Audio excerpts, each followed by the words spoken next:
Pitches and Niches podcast. Connecting ideas with opportunity. That's your idea. This is the Pitches and Niches podcast.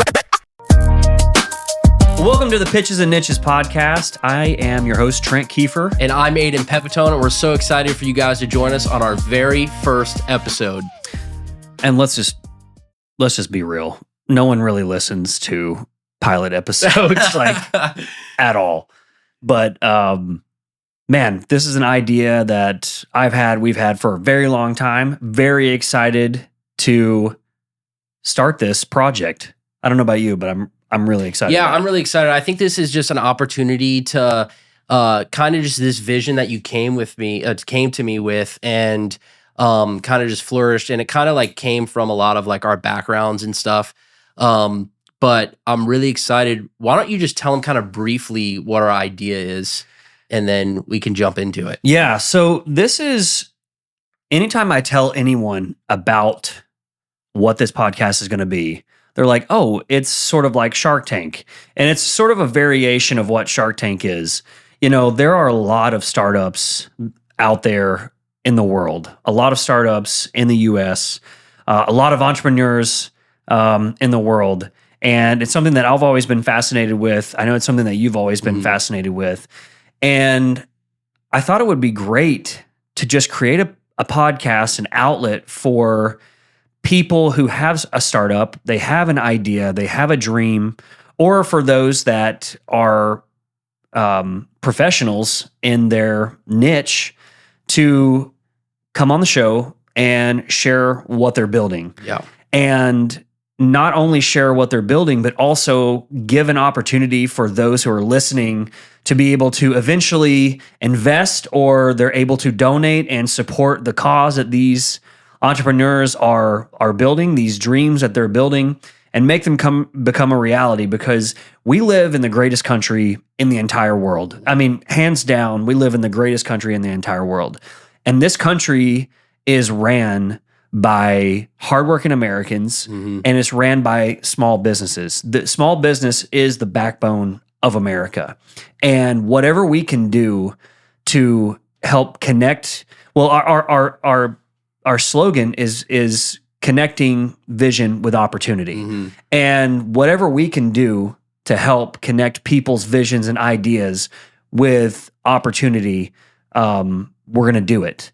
And so that's really the vision behind this for me is, you know, this first episode, obviously, we're going to talk about ourselves and our background, the businesses that we're currently building, the ones that we've sold and worked on. But really, it's going to be a podcast about you, the listener. It's going to be a podcast about those who come on this show. And it's not about us. Like I said, we want to connect and help other people.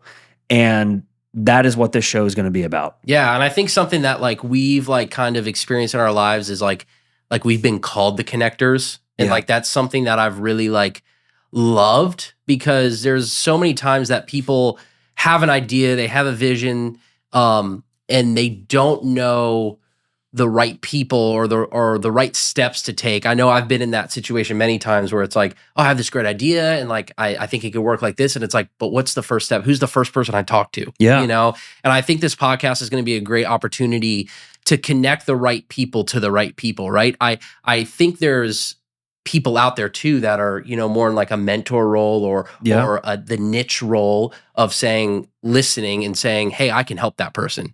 I have just what they need, you know? Yeah. And it's just kind of like that cool, because that's how stuff gets done, I think, right? It's not just one person doing everything. And like you said, like being in this country, being able to do that, like there is no ceiling, right? So, but how do you make that happen? How do you like multiply yourself? How do you, you know, do that thing? So, and like I said, we do live in the greatest country in the world where you can, I tell my friends this all the time. It's amazing that someone can have an idea and put that idea on paper and then execute that idea and exchange it for monetary means. I mean, building my security company, and we can get into this a little bit later, it's amazing that I had this dream and then someone paid me in exchange for my services. Right. And you see it every single day. But that to me is the American dream. Absolutely. Right? Yes, it's, owning a house and raising a family, but the American dream to me is it's the freedom to be able to create and use that creation to help provide a good life for you and your family. Right? Yeah.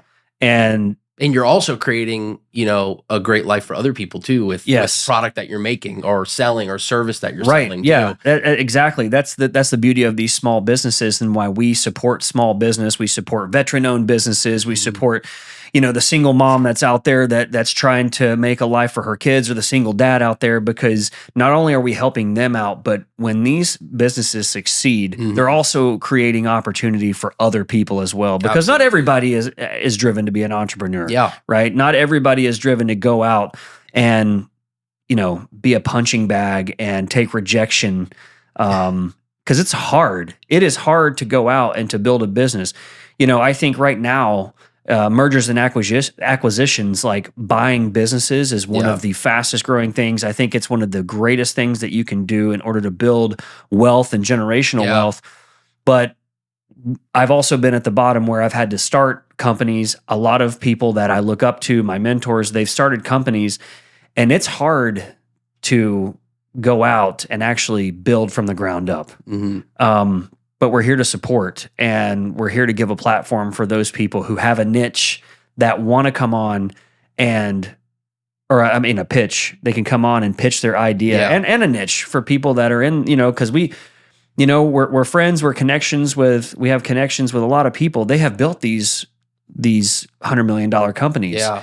And you're right. It's like, where do I start? And these people want to help people. Oh, absolutely.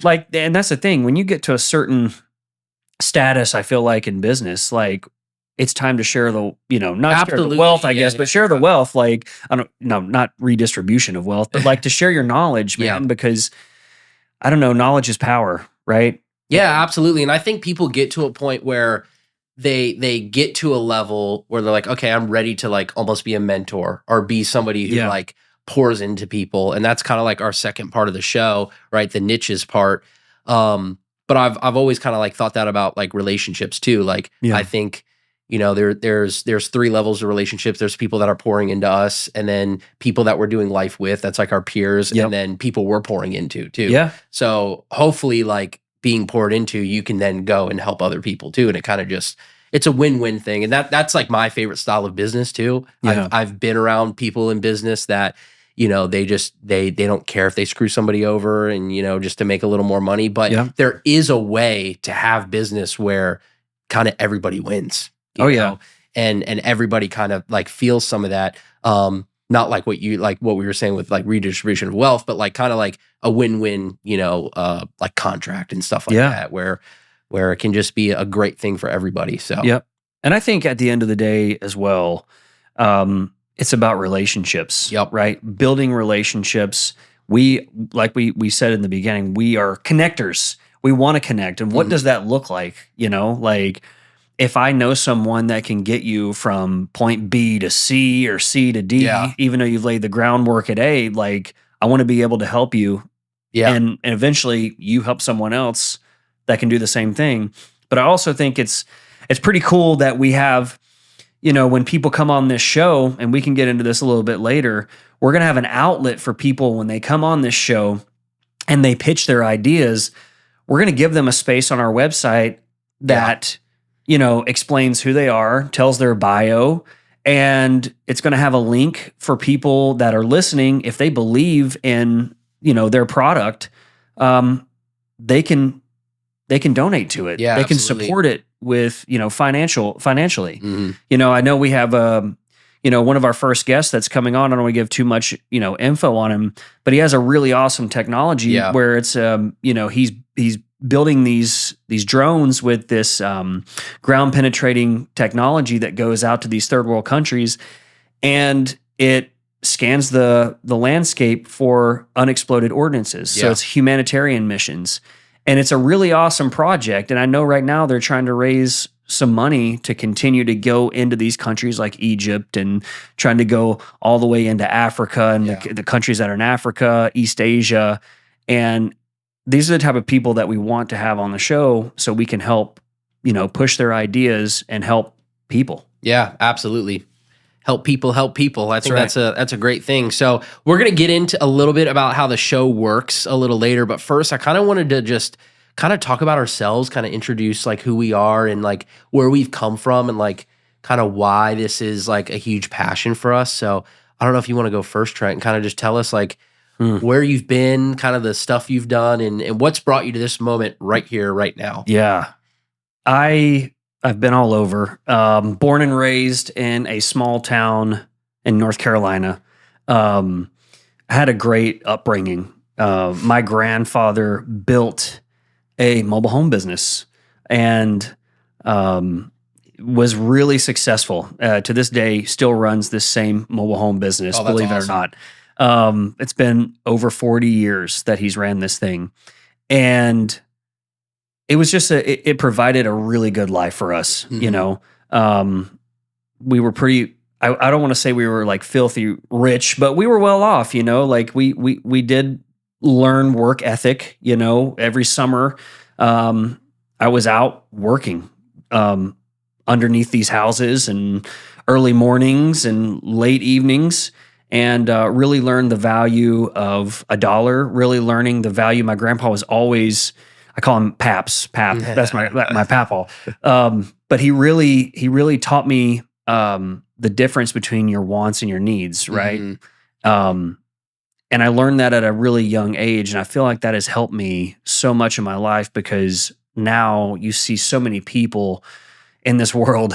They're just spending their money on crap, their hard-earned money on crap. They don't know the difference between assets and liabilities, and it needs to be taught. I don't think we teach that in our schools anymore. I was fortunate enough to have a business class in school, not just like a home economics class, but an actual real business class when I was in high school. And we were given the assignment to, all summer or all year long, all semester long, to create a business. And what does that business look like from the ground up? How many employees you're going to have, like learning profit and loss sheets, like learning what your margin, your net and gross margins are going to be. And it really set me up for the future. It really did. It really piqued my interest. But had a great childhood. My mom and dad were great. I've got two brothers that are, they're doing really great in life. And I joined the Navy, became a medic, a corpsman, traveled all over the United States. And I met my wife when we were in San Diego. And she has always, I'll tell you something, man, like the key to success, I feel, in my opinion, because we're believers. So is number one, the Lord, having Jesus in your life. I'm not saying that when you have Jesus in your life, you're going to be rich, but having Jesus in your life, we are rich, but because of who he is, but he's just, it's just an amazing and incredible experience following the Lord, raising my kids in the Lord. But secondly is just, my wife, like finding a good woman that supports me in every endeavor that I've done. She's been my rock, and I have had a lot of business ideas over the years. I've had a lot of failures. I've had a lot of wins. And every time I've had, an idea, she's right there with me going, just push, press on, especially with my current company. I eventually moved on. I got into the private security field and worked for a large company based out of LA for almost a decade. And then I started my company about 4 years ago. And we deliver private security services to high net worth individuals and at-risk public figures. And there's been times where business-wise, not the job, but just the business, I've wanted to quit, because of rejection and missing out on big, large contracts and just having to deal with crap. And she's always like, don't give up. Keep going, keep going, keep going. Because if it wasn't for her, I would have already given up. Yeah. But so that's a little bit about me. I think that's one of the secrets to me, being driven and just carrying on is number one, the Lord, and number two, just having a good woman by your side. Yeah. Absolutely. So, what about you, man? I come from, I have a weird, like I've come from a lot of different like backgrounds. Like I've kind of done like some different things that like were not entrepreneurial at all. But I guess like my first taste of like an entrepreneur was my grandfather. So on my dad's side, which is all the Italian side, he was like your typical like Italian businessman, And I just remember he is the cheapest man I know. Every time he would get something on sale and stuff like that. And come to find out later, like I always knew like grandma and grandpa had money, but they were very like, you couldn't just be like, hey, can you buy me this? He'd be like, no, I'm not buying you that, like stuff like that. But he was, I worked for some of his businesses. He had like an air conditioning cleaning business that I worked in like when I was in high school and stuff like that. But I just went a totally different route. I went into music. I thought I was going to be like a musician and all this kind of stuff. Yeah. Now I don't have the good enough hair yet, but no. And I just looking back, like I felt like I just tried to flourish wherever I was, like whatever thing. Like I was just like, I just want to be the best in this. Like I want to develop the best system and all that kind of stuff. So like I, interned at churches and was like going to be a worship leader.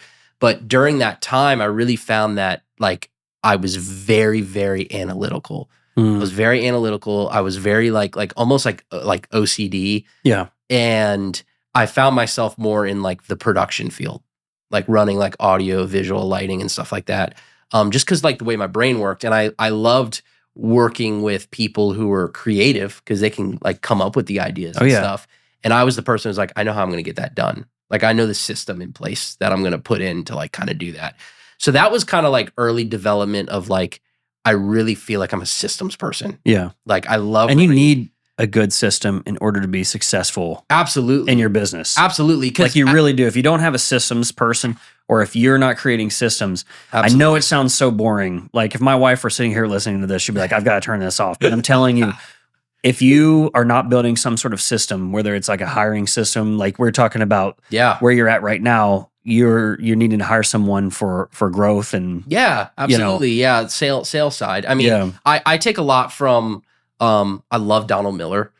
He did the book Business Made Simple and all that kind of stuff. And one of his analogies was relating a business to an airplane. Right. So all the different parts need to be working, right? So you have, one wing is sales, the other wing is marketing and like all that kind of stuff. I don't want to botch it because I will, but basically the idea is everything needs to be in balance so it can work. And I think building a system is the key to multiplication. Yeah. Right. Because if I am the system, if the system doesn't work unless I'm there, I'm capped at only what I can do. Yeah. But if I can create a system and then let it run, right? A good business owner can build a system, let it run, leave for a year, come back in a year, and it's still there. Especially these days, man. Like we talk about this podcast when we're building this, like the idea is to automate everything. Yeah, absolutely. And I feel like in the time that we're living in right now, AI is taking over. Oh, yeah. Like it really is. You got to utilize it too. Oh, yeah. We are I think what we are witnessing right now is our fourth industrial revolution. Yeah. We really are. I think we are still at the tip of the spear when it comes to AI being integrated into almost everything that we're doing. I was talking to a guy today at a print shop, and he was saying, I've started to use ChatGPT, but I don't really know how to use it. There are still people out there that really are just figuring out about ChatGPT or Grok or whatever.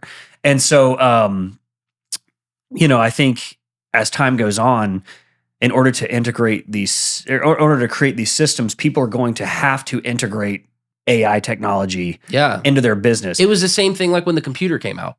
Yeah, right? absolutely. The computer just replaced jobs, right? It replaced, I don't have to, add things on my hand anymore or multiply or do formulas because computers are going to do everything, right? Yep. And I think AI, like what you're saying, is like, that's just kind of the next integration. It's like, you better get on board because that's it's going to pass like people by. Yeah. It's going to pass people by so fast, man. And I really believe that AI is going to take over, sadly, a lot of jobs. Absolutely, yeah. And I'm already seeing it. You know, I was in New York City. This is what's crazy. I was in New York City last year, and I went to a big magazine. And I won't say the magazine, but I went there and with someone for an interview. And I thought to myself, I was like, man, the last time I was here 10 years ago, this was a massive building with, I don't know, a few hundred employees that were working here. They have integrated AI to the point now where they're in a shared space and there's only 8 employees that are running this big magazine. Wow. And it's a massive magazine. Like, it's crazy. And I kept asking that. I asked, you know, one of the managers that was running, you know, the 8-person team that was there. I was like, what happened? He's like, technology happened, man. Like, we got rid of the building. We now have 8 people in this shared space. It's not even, they don't even own this space. Wow. It's a shared space. And then, you know, they have a few other teams like in Dubai and, you know, the UK and Asia. But really, it went from like, you know, a few hundred or 1,000 employees down to maybe less than 100. Jeez. You know, So all that overhead is now Gone. way down, gone. And yeah, but you can only have that if you have a system, right? Because Only you if you have have a system. you have to, I get really like, I think like my OCD is very a blessing and a curse. Yeah. I love it sometimes because it Yeah. helps me stay on top of things, but then I hate it other times when I can't turn my brain off. But just really understanding and being on top of like, okay, this is the input. These are all the steps that need to happen. And then this is the output. Yeah. And obviously the final output is net profit, right? I make Right. money from this. Yep. And I just think that's so important. That's so often I see so many people and I love my grandfather. So going back to my grandfather, he was an accountant, right? Mm. So he was really, really good. He's really he knows good. numbers. He knows numbers and he knows how to make a business stay afloat. Yeah. Because he used to work in big hospitals up in New York. Yeah. And it was like these, like New York City, really bad part of town. And he would have to learn how to read all these like financial documents and stuff, like financial reports. And he would say, yeah, like we're not doing too good or we are doing good and that kind of stuff. And that's a whole other story. But he really knows how to keep a business afloat. Yeah. And Which is important. and man. to keep the profit there. So Yeah. I've learned a lot from him. One thing he is the system Yeah. and I'll get into like where I am now and stuff in a second, but he has a hard time like trusting people sometimes. And to be able to create a system and have it run without you there, you have to be able to trust people. Yep. And you have to develop a system that gets people that you trust. But it's hard to do. It's so hard, You know, I because you're think I've dealing with mentioned people this before, but like Elon Musk, someone was criticizing him one day about building his businesses, but he said it's a child. Yeah. And it really is. Like, I have 4 kids. My company is my 5th child. Yep. Like, I have to feed it and I have to baby it and I have to,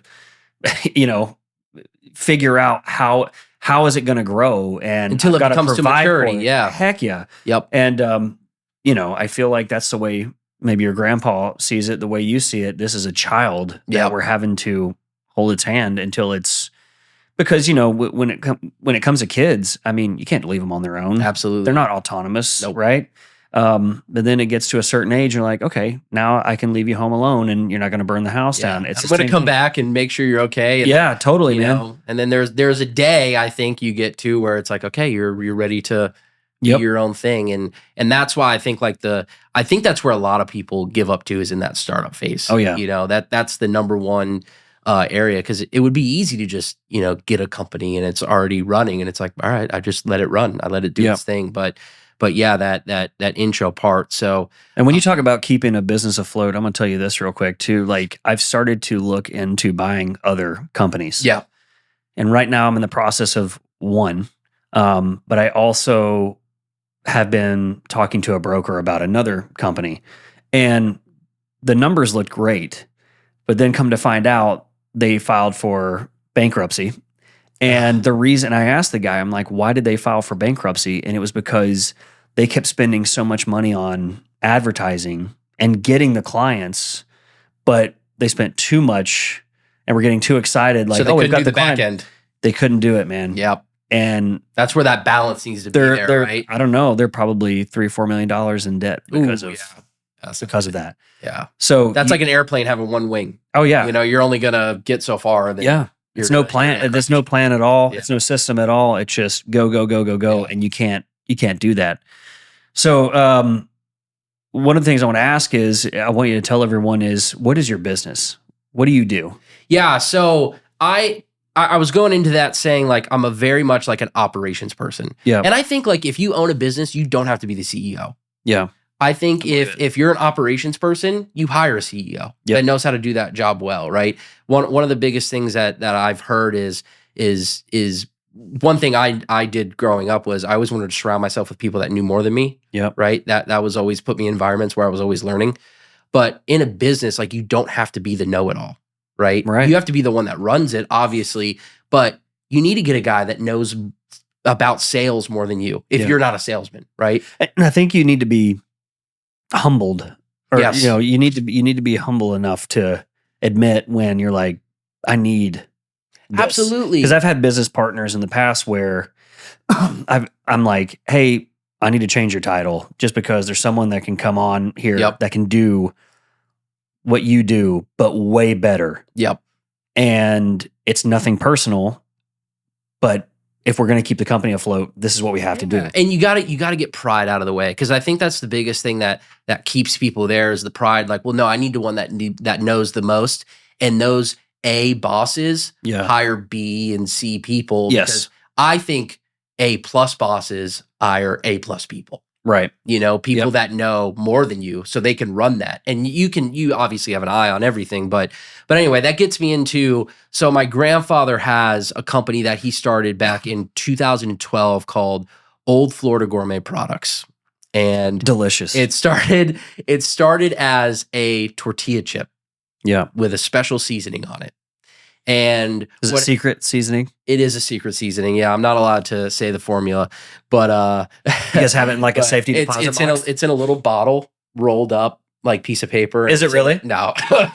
You just know it by memory? He has it all. It's all up here. It's awesome. No, but for real, he had a produce and fish market down in Hope Sound, and he wanted to sell chips. And he had this guy that sold orchids that would come and sell him orchids at the shop. And they became good friends. And the guy was like, hey, I have this recipe for this tortilla chip. And my grandfather's like, well, I want to sell chips at my shop. Why don't we just make them ourselves and I'll just sell them here and that'll be that. Yeah. So they took some batch fryers and they made the seasoning by hand. And they were both of them were back there just flipping chips and bagging them all by hand. 150-degree heat. Exactly. Yeah. Just dying back there. But I can only imagine, man. It kind of just kept growing, and these other like produce stands would start buying them. Yeah. And they're like, all right, let's just like keep doing this thing. And I remember like when I was younger, I was sitting there making them, like bagging them by hand and stuff. I remember when we had bins of chips and, we'd have to do everything by hand and all that kind of stuff.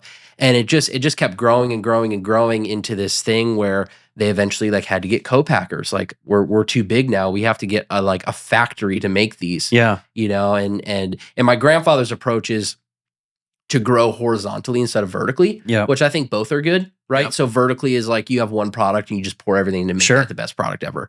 But especially in like the snack food world, like growing horizontally is good too, because now the same customer can buy different flavors of this from the same company. Well, now you have different flavors. You also have salsas. You have queso dip. Oh yeah, we have like 20 different flavors of salsa. We have queso. We have potato chips. Like it's kind of grown into this big thing. So I was doing the production stuff for a while. I was on staff at churches, running systems, doing kind of like that whole thing. And one of the books that like really like just changed my whole philosophy on everything. Like I was always good with money. Yeah. And I saw my parents struggle with money a lot. Yeah. And I was like, I don't want to be that. Yeah. I love my parents, by the way. But I was like, I want to make sure that I'm not like that. And I read Rich Dad, Poor Dad. Oh yeah. That book. Great book. Changed my life, right? And I feel like Rich Dad, Poor Dad should be a requirement. It has to be. Like senior class. It has to be. Because that book, like talking about what you were talking about before, like that stuff is not taught in schools. It's not, man. Talking about assets and liabilities. Absolutely. Like and what like the real definitions. Oh yeah. Because I'm sorry to cut you off, but like I look at money that comes in my company. I look at every dollar bill as an employee. Yep. You know, and I've started to teach my kids that. I gave my kids this challenge before the new year. I said, I want you guys to come up with an idea, and we're going to build a business because I want you guys to learn the value of money. Yes. What it's like to run something. And just, I feel like it's just it's a good thing for kids to learn hard work. Yeah, absolutely. So we when the new year hit, they said, Dad, we've got an idea. We're like, what is it? Like, we want to go into vending machines. And so we ended up buying vending machines. And right now we're looking at places to put the vending machines. But, I'm trying to teach them the value of like the dollars that we get that are coming in, look at it as an employee. Like every single dollar that you get, that you make net from this, we can invest it. Mm-hmm. And it's going to work for you. Right. And we can make another machine go and work for us. I'm like, you live with mom and dad. We're obviously going to feed you. We're going to clothe you. You're going to get toys. Like, if you want to take a little bit from it and let's say buy something cool. Like when I was a kid, I wanted Nike Shox so bad. I don't know if you guys remember Nike Shox, but they were like one of the coolest looking shoes ever. And they were $150, 25 years ago. And I worked all summer long for those shoes. Yeah. And I was like, I want to earn enough money to buy them before the end of the school year. And I bought them the last week of school. And I was so proud of those shoes, but I didn't wear them the last week of school. I saved them in a box all summer long. I wore them one time to go to the movies with my friends. And then I wore them when school started back in 8th grade. But, and so that's what I want for my kids. If they want to buy something like that, they can pay themselves a little salary from it. Yeah. But I want them to know, like we're talking about, that book changed my perspective on money. Mm-hmm.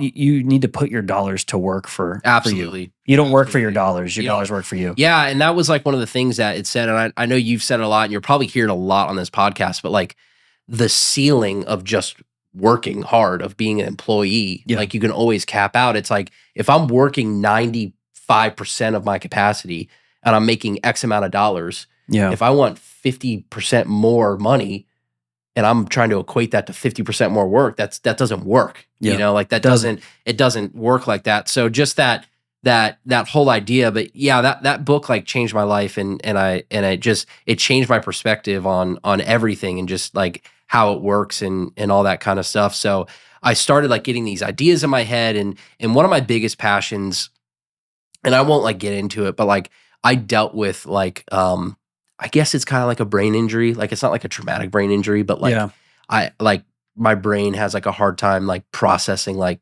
spatial awareness and stuff like that. And like I went through like a really dark time where I was like stuck in my room for like 3 months. And I went through a lot of that. So like one of my passions is mental health and really like wanting to help people get well. Yeah. Right. Because there's 2 problems that I saw. One is people don't even know what's wrong with them. Yep. They just say, my life is suffering. I don't know why. I can't get out of bed, or I'm just like, I'm depressed all the time, or I'm anxious, or all this stuff. So that was 1. And 2 was, okay, even if I figure out what's wrong, how do I afford the right treatment? Right? Because I think American healthcare is good at one thing and one thing only, and that is drugging us. Yeah, they're definitely drugging us and taking our money. But it's trauma care, right? Yeah. So like if I'm having a heart attack or my arm gets chopped off or I'm literally dying, they will save your life. Yeah. American healthcare is really good at that. What I think we're really, really bad at is preventative care, root cause care, and even like just like mental health and stuff like that. I would highly agree. And so I went down this journey when I was going through a lot of that healing. Like I figured out about this thing called neurofeedback that like literally helped save my life. And it's just like, it basically just like trains your brain with no medication, no surgery, like none of that stuff. And then there's other things like EMDR therapy and like they're doing like these this transmagnetic cranial thing. Or like the eye movement stuff. Yeah, like stuff like that, but like even like using magnets and like stuff like this. And it's all this stuff that isn't covered by insurance. And you go and talk about it's the holistic stuff that's not covered, which is like such a pain in the butt. Exactly. And like that's the stuff that'll help you to where you don't need to be reliant on something, because we don't have to get into conspiracies or anything, but like Like, yes, we do. we can if we want. We can have a conspiracy episode. But like, I think they want you to be on medication because coming from a business standpoint, subscriptions is the best move because you have one customer that's repeatedly giving you money every month, right? Right. So medication is kind of like that. Yep. If I need to be stuck on medication for the rest of my life, like say for depression or something like that, that's just the rest of my life that I just have to keep getting refills, keep buying, Yep. and that's what they want. Where there's this other stuff like TMS, transcranial magnetic stimulation, that helped veterans Yeah. in a 6-week course, and they never needed it again.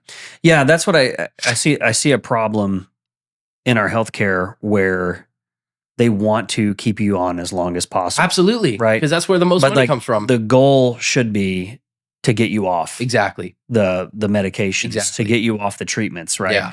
And we don't do it right because you're totally right. Like we are, even though I love capitalism, Yep. we wouldn't be here without capitalism. Mhm. But it can be abused. Yes. You know, anything can be abused, and I'm totally with you. You know, I'm getting a treatment done very soon, and the treatment itself is like almost $30,000. That's insane. Like, it's crazy, and it's like a 2-hour procedure for $30,000. And there are people that have 3-4 of these procedures, so you're talking $120,000. Mhm. It's like, where does it end? You know, like I had a friend that went in for an MRI the other day, and the MRI machine, I want to say, was like, I don't know, let's say $5 million. Mhm. And it costs $12,000 for someone to get an MRI. And let's say, I don't know, you have 200, 300 MRIs a year. It should pay the whole thing off. Yeah. But You're people way are more continuing, than that, people yeah. are continuing to charge, you know, hospitals continue to charge us.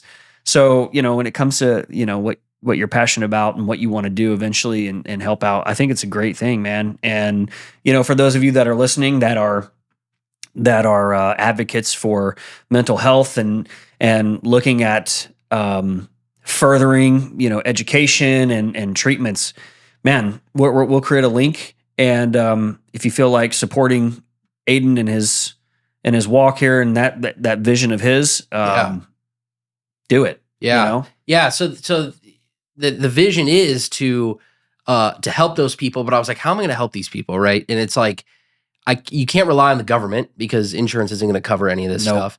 So I almost started like getting like very passionate and very like almost like angry, like that there's these people out here suffering that can't get the help they can. So I was like, what if I used what I'm learning, like from Rich Dad Poor Dad and all this stuff, and me wanting to build systems and stuff. What if I built systems, built businesses that made me passive income, that I could use that money to get these people the help that they need? Yeah. You know, and I don't know what that looks like yet. I'm very in the early stages. Like this is kind of like one of those like lifelong vision things of like, Yep.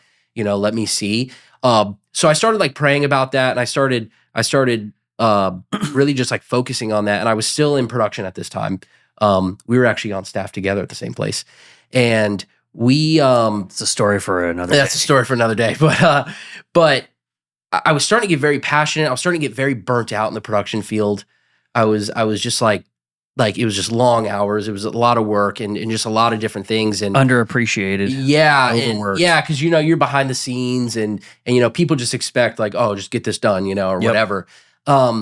And I started just like really praying about like, okay, like I have this passion, I have this vision for helping people. I want to build passive income to be able to help these people and fund these things. And whether that looks like making a center or just literally just like meeting people and saying, okay, I'm going to pay for your treatment for 6 months, Yeah. you know, and figure out what it is. And literally not too long after, my grandfather came to me and he's like, I think I want you to be involved in the chip business. He said, nobody else in the family wants it. So I want to teach it to you and eventually give it to you. And I was like, Awesome. what the heck? And that was weird because It's an that answer to happened. prayer. It was an answer to prayer because I was already thinking these things before. Yeah. Like, what do I do? Like, how do I get into it? And so I jumped on board there. That's what I do now. So I'm the CEO for Old Florida Gourmet Products. And I've learned so much from my grandfather and just so much from just being in that business mindset. We'll post a link up for his Yeah. Old Florida Gourmet. Maybe you can give him a promo code to come on and you can buy products and all that Yeah, stuff. exactly. Yeah. So we're online. Great. It's honestly, it really is. I'm not just saying this because he's my friend. Like, it's great products. I watched a Yeah. YouTube video the other day. It's a fishing video, and someone had made ceviche and they were using your chips. No way. on their- That's awesome. It looked awesome, dude. Yeah. So it's huge down here in South Florida. Yeah. But- Quick plug. We're basically, so the way I describe it is like we're a gourmet product, but we're very bold in flavor. Yeah. So a lot of like gourmet products out there are like, it's just salt on a chip and it's in a really fancy Right. packaging, right?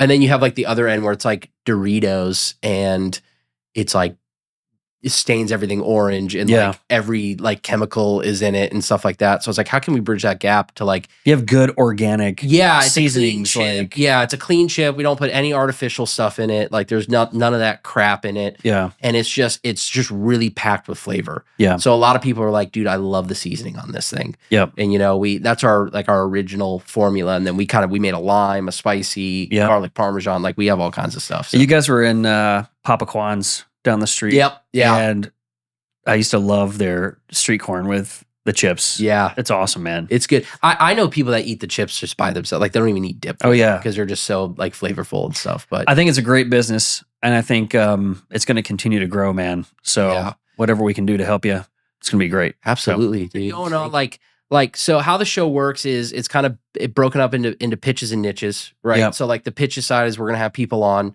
that kind of just share their ideas, like kind of just like how I did, and just give them a platform where people can connect. Yes. And then the niches side is people can come on and kind of share their knowledge. and Yeah, and- their and expertise. connect with people too, you Yeah. know. And our website's going to be like really the hub of everything. So you can go there and you know find a featured business that was on the show and stuff like that. And we'll have all the links in the description and stuff like that. But I don't know if you want to tell them how they can get involved and kind of support and Yeah, so if you're interested in coming on the show, we would love to have you. You can email us at contact@pitchesandniches.com. You can go to our website, pitchesandniches.com, and you can fill out a form. We're also, it's a contact form, really simple, and then somebody will get back to you about that and schedule you to come on the show. And then if you're on social media, you can follow us on YouTube, Instagram, Facebook, TikTok. I don't know how many places there are. I'm not a real big social media guy, but we're on those platforms at Pitches and Niches podcast. And we would love to have you. We are growing. Our schedule right now is kind of packed. I think we're good through the next month. yeah. But you know, we are taking people for spring and summer right now. So please contact us. Like I said, at contact@pitchesandniches.com Yep. or go to our website, pitchesandniches.com, and fill out a contact form. Yeah, absolutely. There's many ways to connect, and we're on all those platforms. We're gonna try to do an episode once a week. Yep. We'll drop every Monday. Yep, every Monday we'll drop. So make sure to like and subscribe and follow for all that. Follow us on all social medias. We'll have some great clips out there, kind of highlighting some of the people that we feature and stuff like that. So make sure to follow all that and check out the website. And I think that's pretty much it. That's it. All right, guys. Until next time, we'll see you. We'll see you next time.